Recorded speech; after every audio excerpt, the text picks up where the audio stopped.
Hello dudes, welcome to something channel.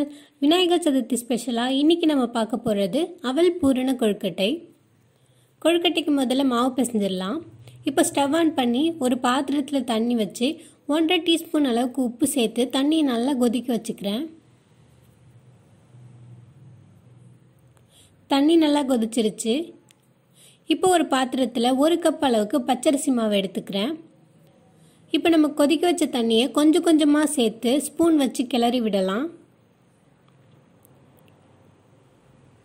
தண்ணியை கொஞ்சம் கொஞ்சமாக சேர்க்கணும், இல்லைன்னா தண்ணி நிறைய ஆயிடும்.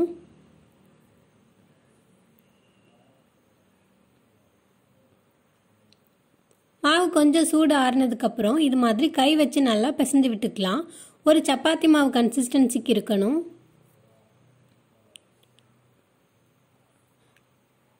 அவ்வளோதான், கொழுக்கட்டைக்கு மாவு ரெடி ஆயிடுச்சு. ஸ்டஃபிங் ரெடி பண்ணிடலாம். அதுக்கு 1/2 கப் அளவுக்கு சிகப்பு அவல் எடுத்திருக்கேன். இதை ஒரு 2 தடவை தண்ணி விட்டு நல்லா அலசி எடுத்துக்கலாம். தனியாக தண்ணி விட்டு ஊற வைக்கணும்லாம் தேவையில்லை.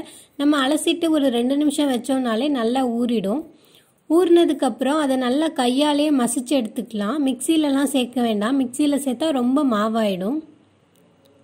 இந்த அளவு உதுத்து எடுத்தால் போதும்.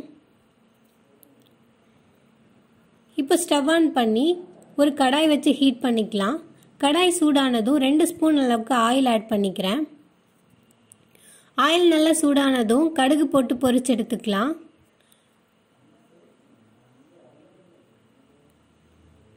இப்போ ஒரு பச்சை மிளகாய் நல்லா பொடியாக நறுக்கி வச்சிருக்கேன், அதையும் இது கூட சேர்த்துக்கலாம். இது கூடவே கருவேப்பிலையும் சேர்த்துக்கலாம். இதில் ஒரு 1/2 டீஸ்பூன் அளவுக்கு பெருங்காயத்தூள் சேர்த்து நல்லா கிளறி விட்டுக்கலாம். இது கூடவே நம்ம உதுத்து வச்ச அவலையும் சேர்த்து நல்லா ஒரு 2 நிமிஷத்துக்கு மிக்ஸ் பண்ணி விட்டுக்கலாம்.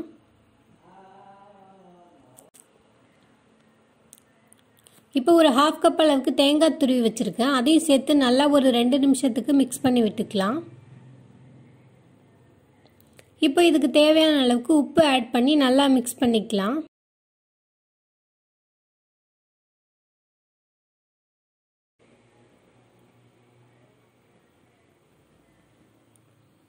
அவ்வளோதான், நமக்கு தேவையான ஸ்டஃபிங் ரெடி ஆயிடுச்சு.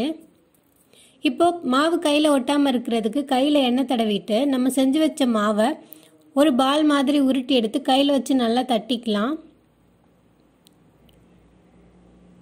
இப்போ நம்ம ரெடி பண்ண ஸ்டஃபிங்கை இதுக்குள்ளே வச்சு ஃபோல்ட் பண்ணிக்கலாம்.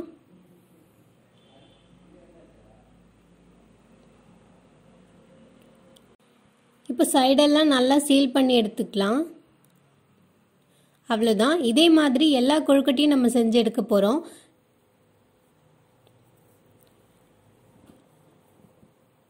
இப்போ ஒரு பாத்திரத்தில் தண்ணி கொதிக்க வச்சு நம்ம செஞ்சு வச்ச கொழுக்கட்டையெல்லாம் இதில் எடுத்து வச்சு மூடி போட்டு ஒரு 10 நிமிஷம் வேக வச்சு எடுத்துக்கலாம்.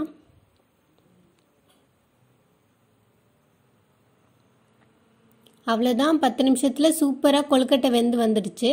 இதே மாதிரி நீங்களும் ட்ரை பண்ணிவிட்டு எப்படி இருந்துச்சுன்னு கமெண்ட்டில் சொல்லுங்கள். தேங்க்யூ.